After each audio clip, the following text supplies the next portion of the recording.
Good evening, everyone, and we are back to Witches X Warlocks. We're gonna make some potions, bitches.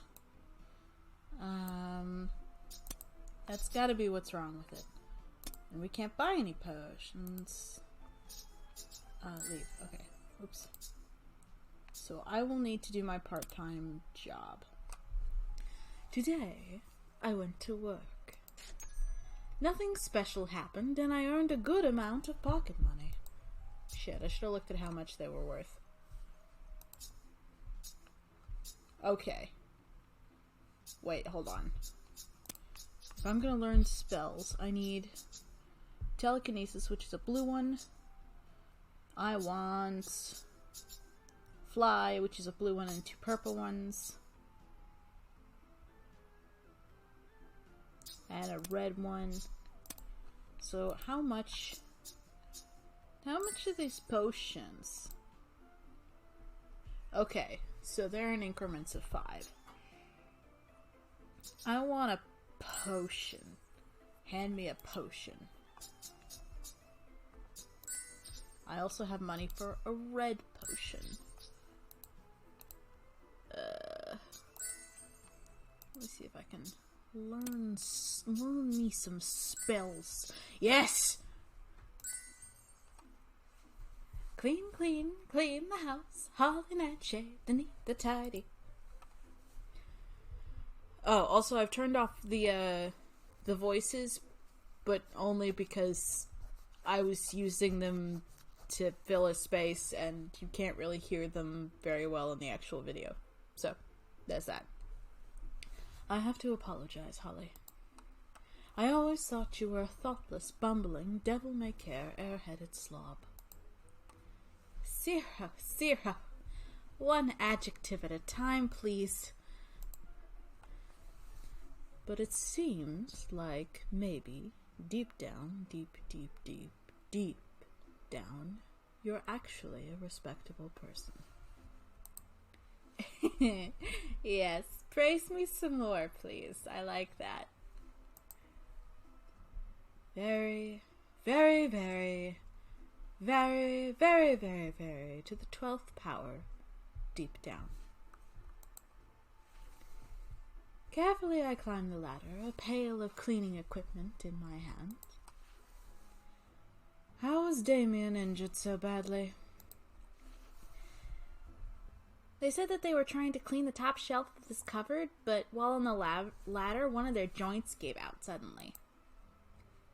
Ouch. Yeah. I sigh. It's rare for that to happen to Damien. It's not even a klutz, so I'm pretty worried. Holly, I'm sure Damien will come home in tip-top shape after their surgery at the human shop. So am I. And I want to give Damien a big surprise when they get back and find this place all spick and span. Not even a single crumb of newt to be found. I think that's very kind of you. Only, are you sure you'll be fine? What do you mean? You're barely keeping balance on top of that rickety ladder while holding a mop in one hand and a pail of soapy water in another. A series of tasks that would challenge even a trained acrobat. I am. That's what I am. I got this figured out. Amazingly talented, aren't I? Don't accidentally trip and fall too, Holly. You're such a worrywart, Zero. I tiptoe on the uppermost rung, straining to reach the corner of the cupboard shelf with my mop. No accident could possibly happen to Holly Nightshade, the one, the only. Hey, cockroach! Watch out! I flinch away from the creepy crawly and simultaneously lose my balance. Ah! For one dizzying moment, I am in free fall. An unseen force catches me midair. Huh? I'm floating. Buoyed up in midair by an invisible wave, as are my mop and pail on either side of me. Slowly, the force ebbs away, setting me and my mop and pail gently on the floor. My brain rattles inside my skull as I recover from the fall. What happened? Thank goodness I caught you in time. You scared me to death. But Zero, you're a poltergeist. You're like already dead, dude. Unless you want to turn into one too, don't ever do something so... Wait, that's it. I'm an idiot. I should have taught you telekinesis. Telekinesis what? But there are no telephones around, Zero. It's a poltergeist spell that allows you to move physical objects about, like slamming doors in empty rooms, breaking plates, plunging cosmetic boxes into ponds, or catching witches falling from ladders. I got it. I see the usefulness. Precisely. Or controlling a mop and pail into cleaning the cupboard without needing to hold them yourself. Ooh, that sounds perfect. Teach me, Zero, please. Alright, prepare yourself, Holly. I'm going to teach you how to cast telekinesis. Ta-da! Telekinesis! Inch by inch, the mop and the pail rise up from the ground like zombies from the grave. Zombies. Dip the mop into the pail, tip the mop out. Not bad. Wipe, wipe, wipe the mop on the shelf, shelf, shelf. But with a spell such as telekinesis, concentration is absolutely key. Huh, how strange. There is a round button-like thing here on the opposite side of where a hole-like thing is here in my jacket. The instant you lose concentration, it's moving. The spell breaks. Hey, cockroach! It flies! Zero! It's flying! Oh my gosh! Why would such a thing exist? Saints alive! The mop and pail drop as a small brown creature whirs through the room before propelling up and out of the open window. Telekinesis. Zero catches the mop right before it lands on my head, and a look of relief crosses his face briefly. Telekinesis isn't the easiest spell to cast. Are you kidding me? It only cost 1 blue potion. Especially when you're casting it for the first time. And being frightened by flying cockroaches. Don't forget the flying cockroaches. That too. When you've quite recovered, shall we try again? After an hour under Zero's tutelage, I use telekinesis to clean not just the cupboard, but every nook and cranny of the kitchen. There. When Damien returns... Holly, I'm home. They're back. Can I stay? I'd like to see the look of surprise on their face, too. Of course. Thank you for all your help, Zero. I'm sorry I caused a mess in the kitchen earlier due to my accident. I'm going to clean it up right away, don't worry. Holly and Zero, what are you... And what's the kitchen? And why is the kitchen... Oh! Am I supposed to click? I was supposed to click. Today, I went to work. Nothing special happened, and I earned a good amount of pocket money. Supposed to click again. Zero, guess what? What? Yes. Neither you nor I have the time to... Fine, I'll guess. Woo! He squints at me skeptically. Did you just set the kitchen on fire again, making scrambled eggs, pardon me. What? Well, did you? No. I see. Then I suppose you must have caused an explosion akin to when you put the wrong ingredient into your potion and burned down your flat. I didn't. Jeez. Don't tell me you accidentally summoned that 36-armed tentacle demon again while trying to practice spells. No. Huh. In that case, I'm sure out of possible ideas. With much enthusiasm, I whip out a peace sign and angle it stylishly against my face. I'm ready to learn the glow spell.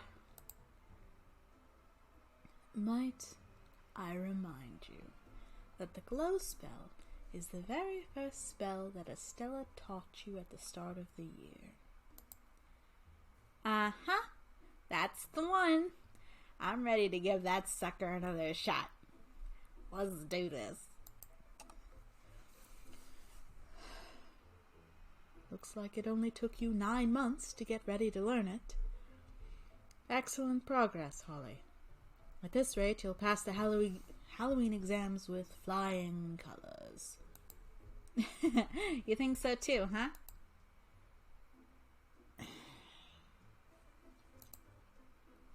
It's quite natural to find yourself speechless in front of a witch as brilliant as the one, the only, Holly Nightshade. Go away, Levi, go away. I admit you often reduce me to speechlessness. For real, go away. But I need you to teach me the spell at some point, you know?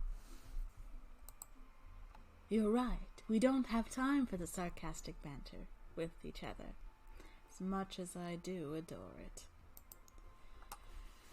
Prepare yourself, Holly. I'm gonna teach you how to cast glow. Yay! Glow! An orb of pure golden brightness flowers in the cusp of my palms. At first, it is faint and nebulous, but with each beat of my heart, the light shines more and more radiantly. 0! I did it! I spin around in delight and find Zero watching me with one of those rare, sweet, wistful smiles of his. Oh. Yes. Well done, Holly. I don't understand why, but seeing Zero smile always makes something twist inside my heart. Praise me. I just did. Yeah, okay, but praise me more. Maybe I will. If you pass your exams, that is. Oh. Spoil. Work hard, Holly. It all depends on you from here on out. The more I look at his smile, the more I find the secret hollow in my heart twisting more sharply than usual. Turning away from him, I toss the glowing orb up into the quiet evening sky. Now it's your turn. Come on, my glow must be feeling lonely up there all by itself. With the moon and all the stars to keep it company. They're so far away, Zero. Right here. Quietly. So very quietly that I'm not sure I really did hear it, a soft whisper. For you, Holly. From behind me, an orb of azure light floats past, drifting up and up to join its golden counterpart. Mortals call them ghost lights. Will-o'-the-wisps. Huh? Every poltergeist can cast the spell. Malevolent ones would cast them before unwary travelers, using its light to lure them from the road and perish in quaking bogs and silent, dark tarns. When darkness is all around you, you will find it can be worse to travel with a light that is unreliable than with no light at all. Somehow, Zero's voice carries a hint of bitterness with it. I can't help but lean forward to try and put my head on his shoulder. Whoa, hey, no. Sorry. You know better than to do that. Dude, are you okay? Get your game to work, please. I think I've turned that function off, but I don't know why it would have turned itself back on again. I can't help it. You're my reliable light, Zero. What? You're a glowing blue poltergeist who's always looking out for me, so you can't blame me if I keep wanting to lean on your shoulder. Well, you can't. You'll fall right through and disrupt my form in the process. Like just now, huh? I grin at him, but his smile is nowhere to be found, although his cheeks seem to be tinged with a faint blush. You've learned how to cast glow. Our lesson is over. I'm heading off before you do something stupid again. Zero. He dematerializes in front of my eyes. Zero. Feeling a little crestfallen, I set off in the direction of my house. Just before I am about to leave the field, I pause and look back one last time. The two glowing orbs, gold and blue, are still adrift in the evening sky. The corners of my mouth curl upward. I continue on my way, my steps lighter than before. Okay, so we gotta figure out. I don't have any more blue. Red, I need so many blue potions. So many blue potions. I think it, well, no, it's still the same price.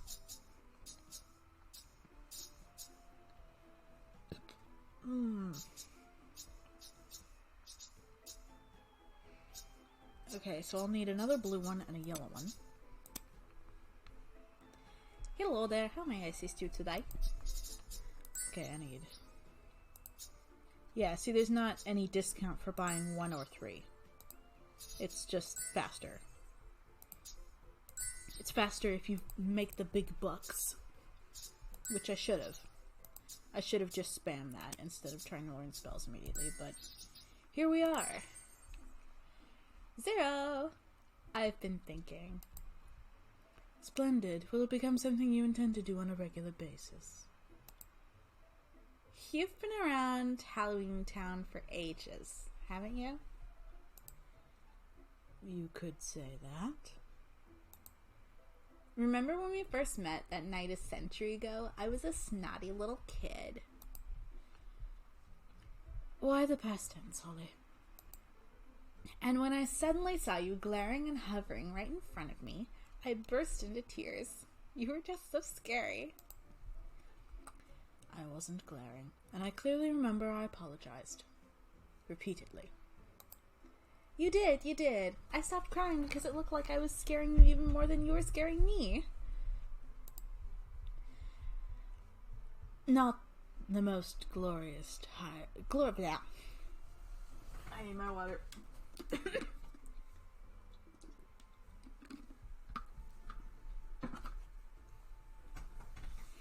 Indeed.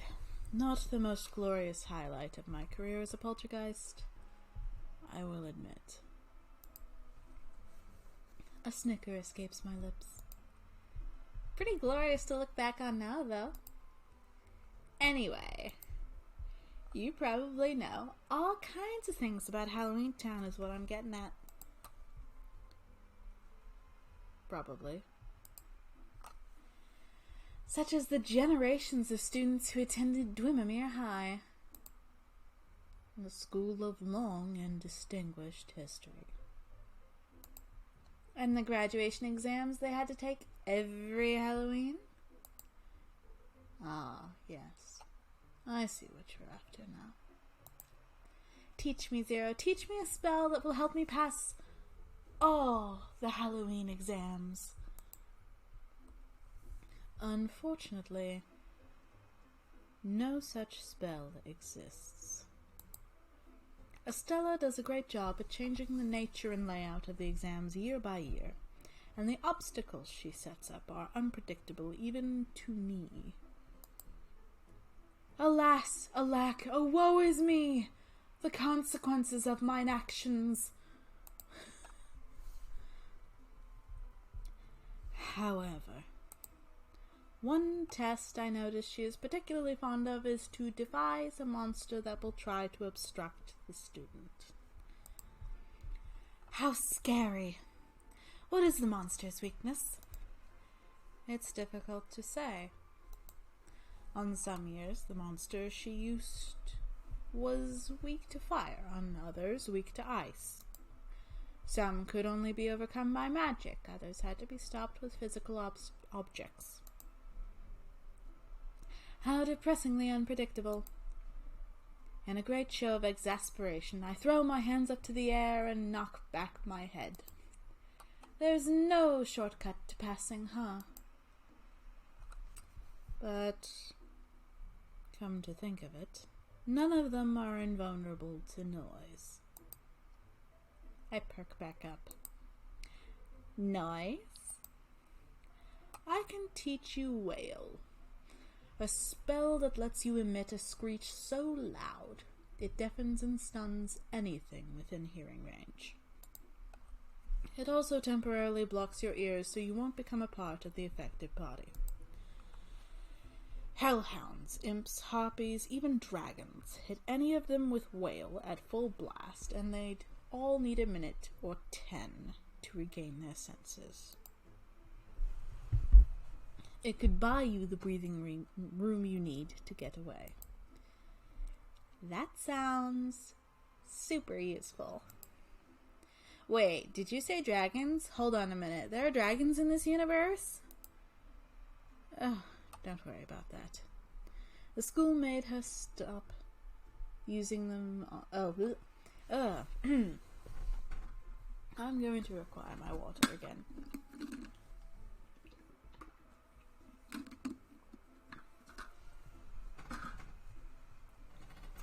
Oh, don't worry about that. The school made her stop using them on students after too many concerned parents complained. Anyway, prepare yourself, Holly. I'm going to teach you how to cast Wail. Ready? 1 second. Your neighbors have been warned and are out walking their hellhounds. Damon has taken off their ears. Okay, good. Zero stops his ears with his fingers and scrunches his face. Now. Eek! Judging by the expression of excruciating pain on Zero's face, Wail is even more powerful than I ever imagined. Enough, stop. Huh? I was just starting to have fun. Any louder and you'll cause nearby windows and mirrors to shatter. Not to mention all those vials of potion you have stocked up. Wouldn't want to repurchase all of those for the exams, now would you? Oh, no. Was I really that loud? You were. Be sure to use Wail carefully and sparingly. Zero folds his arms, looking quite pleased with himself. Ha! I'd love to see the look on Estella's face when she finds out her precious monsters can all be beaten by someone screaming very, very loudly. You know, Zero, I'm surprised you're on first-name basis with Ms. Magwitch. She's so forbidding and severe to everyone. That's because you haven't known her since the first day she arrived at Halloween Town, lost and penniless and running away from a broken heart. Miss Magwitch? Broken heart? How? Who? Why and when?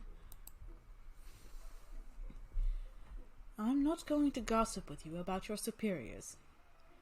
Practice the spell a couple more times when nobody is nearby, obviously.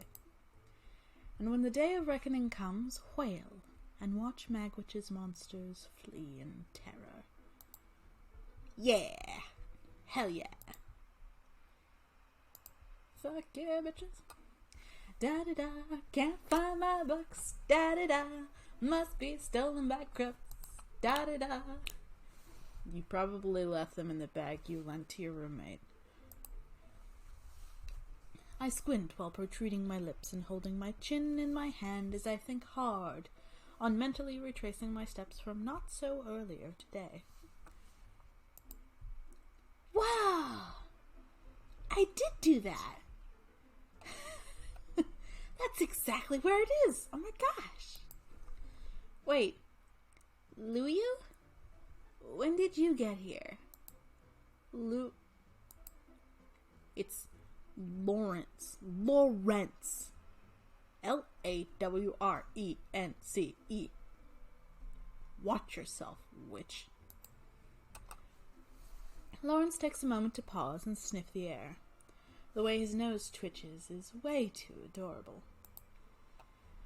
Or the next time you have eggs and bacon, I'll be coming to claim some for myself. Eek! How did you know all this? Creepy. It's not... He sighs and pinches the bridge of his nose. In case you forgot, again, I am a werewolf. We have the best sense of smell in all of Halloween Town. I caught your scent near West Shop, but it was all muddled and several people mingling there at once. Since that Frankenstein creature came in not so long after, and you so easily gave them your bag without a second thought, I assumed you lived together. Although I could imagine you doing something like that regardless. Wow, we do actually. That's some pretty impressive detective work.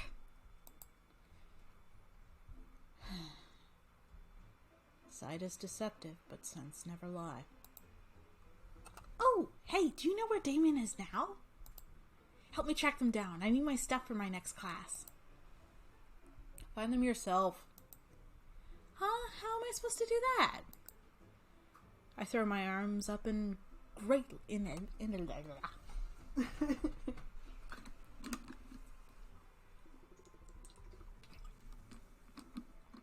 Okay. I throw my arms in a greatly exasperated manner and look at my werewolf companion with a huge pout on my face. Not everyone has an all-seeing and all-knowing magic nose like you do.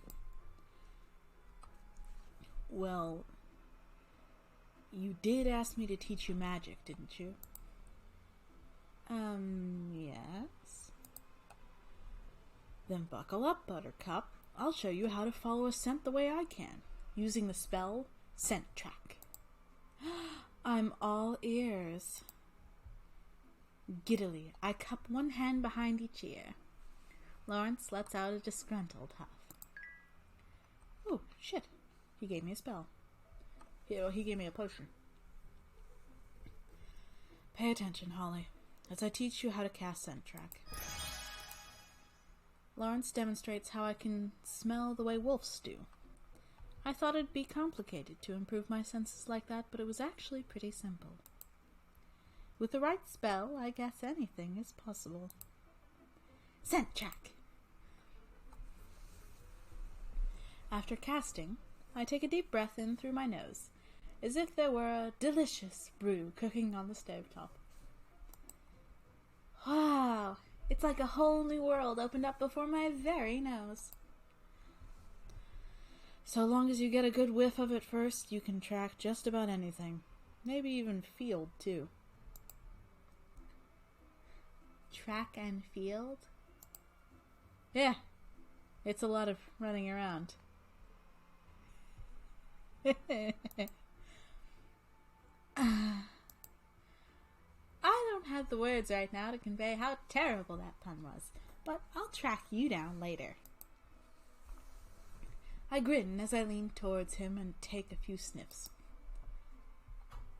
Hey now, you actually smell kind of nice. Aww. Sensational even. What? Now who's being creepy? Oh, come on, you started it. I mean it though, you have a really earthy smell to you, like wildflowers and tree bark and... mud? I like rolling in puddles when no one else is around. Puddles, really? Don't tell me. You roll around in stinky dead things, too. With my mouth ajar, I slap both hands against my cheeks. Wait! Is that why you work at... Okay, we're done here. This is it. But... leave. Okay, fine. Smell you later, Lawrence.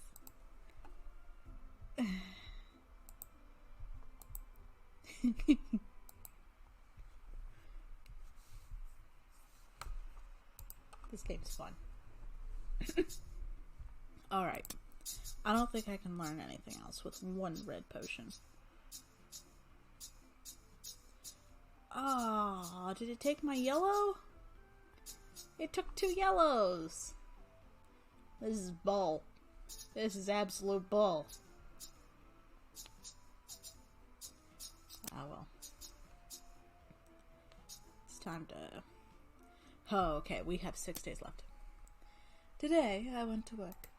Nothing special happened, and I earned a good amount of pocket money. Pocket money. Looking around the human shop, all I can see are couples that should be together. If only I could give them a nudge in the right direction. Aw, this sucks. Why do I have to work when I have such an important higher calling? No, Bad Holly. I have to study. I look down at my open spellbook, which sits on the counter. Mr. West told me I could study here until someone came to the register, and memorizing ingredients shouldn't be too hard. Right. Let's see. Pumpkin newt, no pumpkin root, mixed with cherry eye? What's that? Oh, wait, it says walleye, which is clearly a river fish. Who decided that learning potions meant reading, anyways? All you do is dump a bunch of junk in a pot, so you should be willing to wing it. You know? What is the point of studying? How am I to learn from studying? I had a math test today, and I fucked something up on the last question and realized 20 minutes later how the fuck I was supposed to do the problem. And I'm so screwed. And I studied so fucking hard. But you know, what's the point of reading anyways?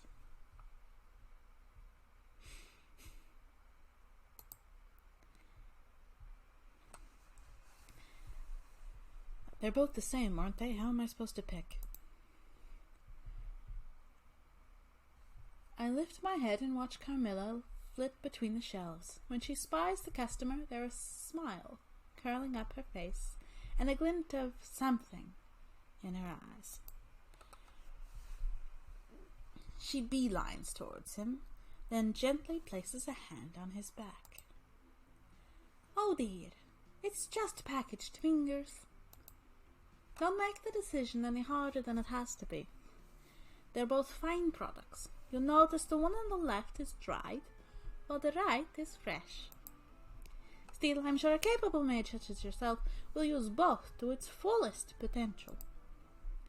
Oh, alright, I'll take both. I knew you were something special when I first saw you, darling.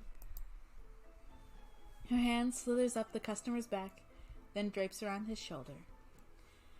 Carmilla pulls him closer to him, and a dark blush creeps up his neck as she does. But you wouldn't want to put your ingredients in just any old cauldron, do you? We've recently started carrying magical implements, and a miracle worker of your caliber deserves the best of the best. Or am I wrong? Oh, alright, you have a point. You see, I'm making a... This continues for at least a good half hour. I'm absolutely mesmerized as I watch Carmilla direct him around the shop, whispering sweet suggestions in his ears. Eventually, I can't even see the customer's face behind the pile of goods in his arms. And as expected, it takes forever to ring everything up when they finally arrive at the counter. Thank you so much for the purchase, doll. Don't be a stranger, you hear? Of course not, Miss Carmilla. I'll be back next week. No, tomorrow. I'll never go anywhere else. I know you had a remarkable taste. Thanks again. After the man pays, I watch, mouth hanging open, as he stumbles off with half the store in tow. There's a sudden gentle pressure on the bottom of my jaw as Carmilla closes it with her finger. Oh, little witch, don't tell me you've fallen for me too. No way, but I think anyone who isn't as powerful as I am would have been falling over themselves by now. You are amazing. But that wasn't all just you, was it?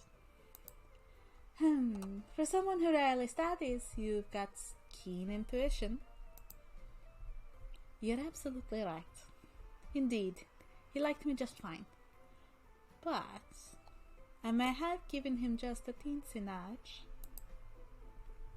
A magical nudge, right?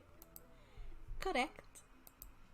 To elaborate for you, my struggling employee, we, vampires, have a natural ability to enthrall and hypnotize mortals or the lesser undead at our leisure. A spell you may refer to as enthrall. If there's so much as a seed of potential for that feeling to flourish, we can... Smiling, she mimes the bloom of a flower with both hands.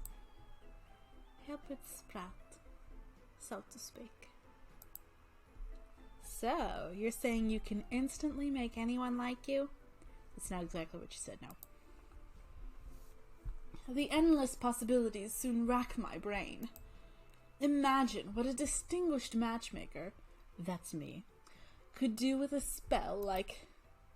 Not quite love. We can't do anything at all against those with indomitable wills, such as yourself, nor can we replace genuine feelings of friendship or love, either, for that matter. But enthrall makes friendship easier to imitate, so I try to be a little nice about it.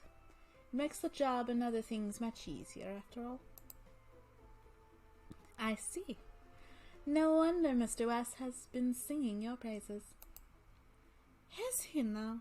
Oh, I suppose I am his best saleswoman, but I just work here for fun, not like you, my dear.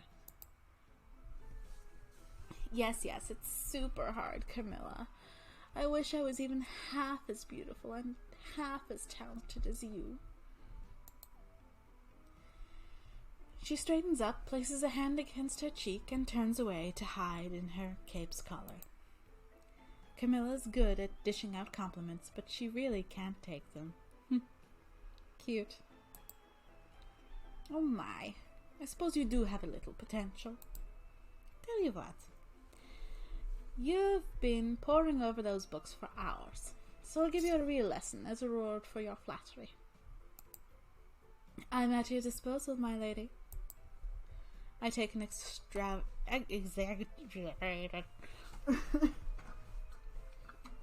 I die inwardly for a little bit before I take a sip of water.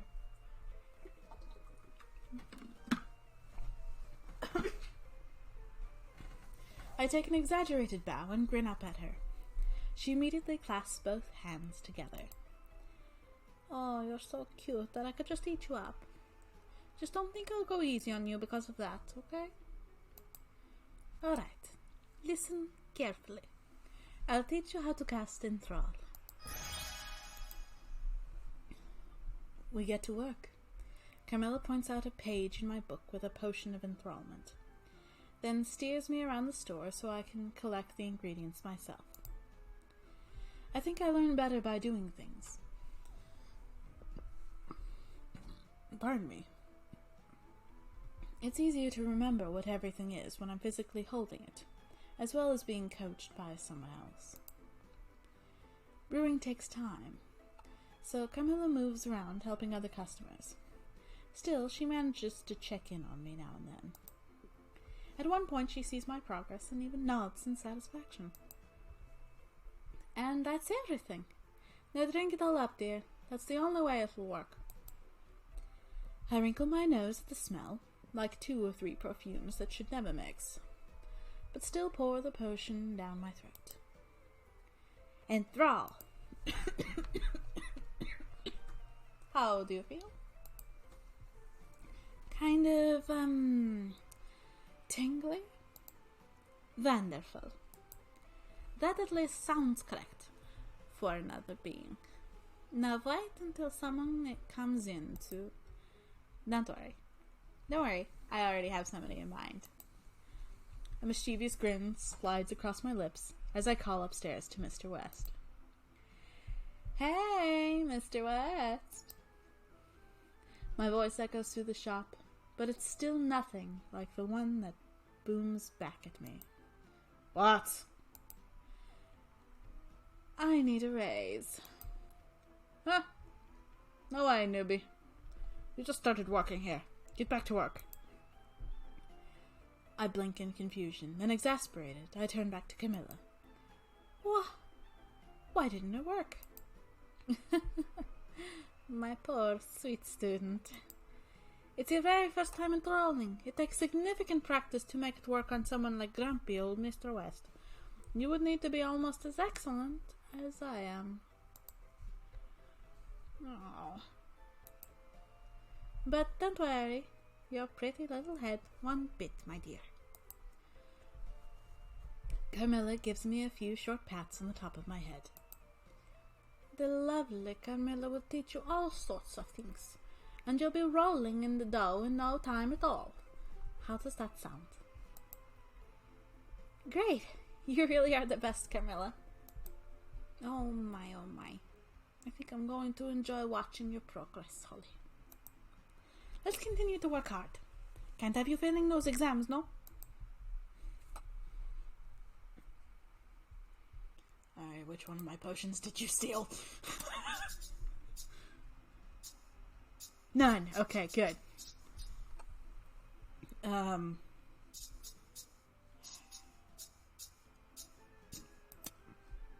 the big question. What time are we at? Okay. Technically, we could go for a bit longer, but my throat is starting to kill me.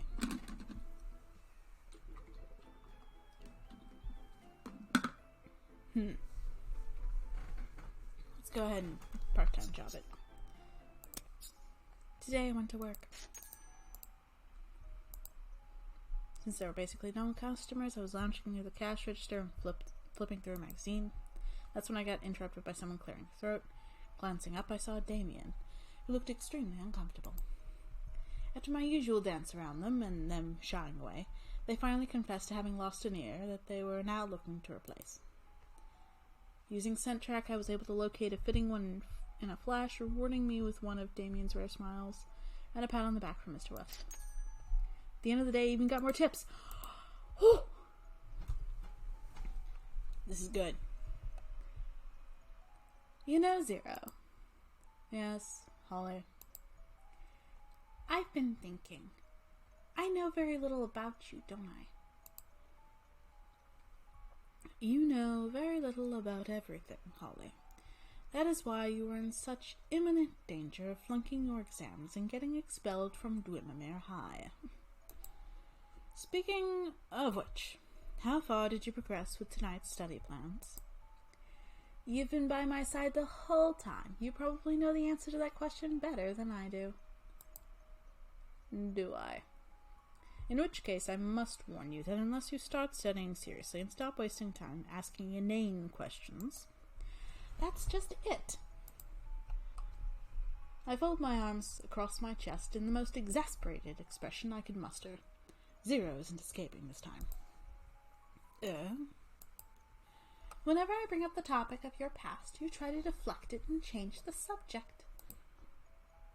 Do I now? You do, Zero. You're my oldest friend, and I want to know more about you. Please. But if you don't wish to tell me anything, all you have to do is say so, and I'll stop, because I respect your privacy. It isn't a matter of privacy. He lets out a defeated sigh. The reason I don't talk about my past, because it is hardly that glamorous. I simply haven't had much of a past to talk about. But you've been a poltergeist for quite a long time, haven't you? For much, much too long. My earliest memories were of haunting the north part of the graveyard in... The name escapes me. It was quite a quaint little English village. I remember the vane on the church steeple, a gleam in midday, and the low, sad chimes of the church bell, telling the hour to those whom time no longer meant anything. His eyes are hazy, like the night sky, as he reminisces about the distant memories of the past. It sounds so peaceful there. He whips his head up towards me, my comment having broken him from his trance. Peaceful. It was so unbearably boring that it drove me out of my mind. One fine night I decided I couldn't stand it any longer, and left. I went here and there, haunting whatever took my fancy. Lonely, wild, swept roads, crumbling, disused castles, and dark, quaking towns. Were you fond of those days? Not a bit. I was light and free and at a loss, so to speak. I drifted aimlessly, wherever the wind blew. One evening I wound up here, in Halloween Town.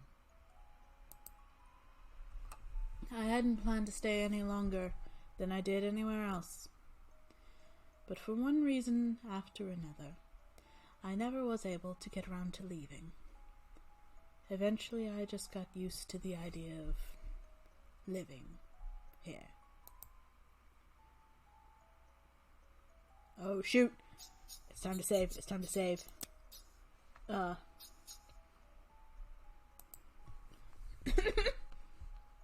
Okay.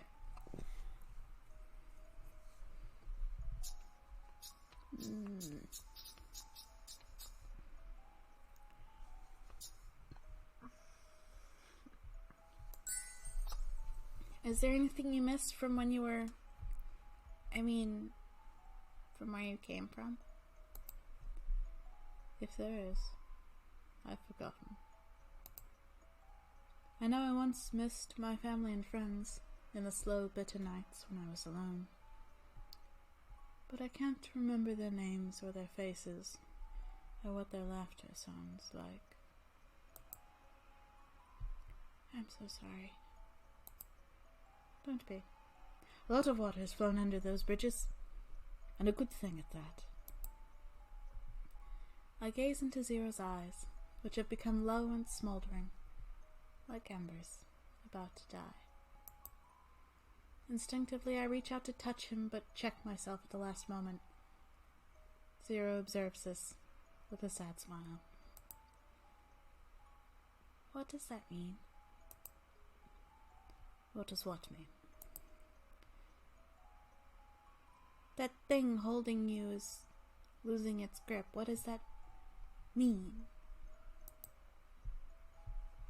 It means my memory is weakening in my old age, which is pardonable, since I have been in Halloween Town long before you were even born. But you, my dear Holly, are young, and unless your memory starts improving dramatically with great haste, you will fail your Halloween exams and get expelled from school. Fine! Be that way! Gosh! I turn to my books in a huff. Just as I'm about to lift my pen, Zero speaks up. Thank you, Holly. Huh? What for? Nothing. Never mind. We spend the rest of the night in companionable silence. I much prefer that as a place to leave off for the evening. Now, to figure out which button gets us to the menu. There it is. Can I save over? Yes. Excellent, excellent, excellent. So, that's our bit for the evening. Y'all have a nice evening, day, what have you, afternoon, etc., etc., etc. And yeah. Ta-ta.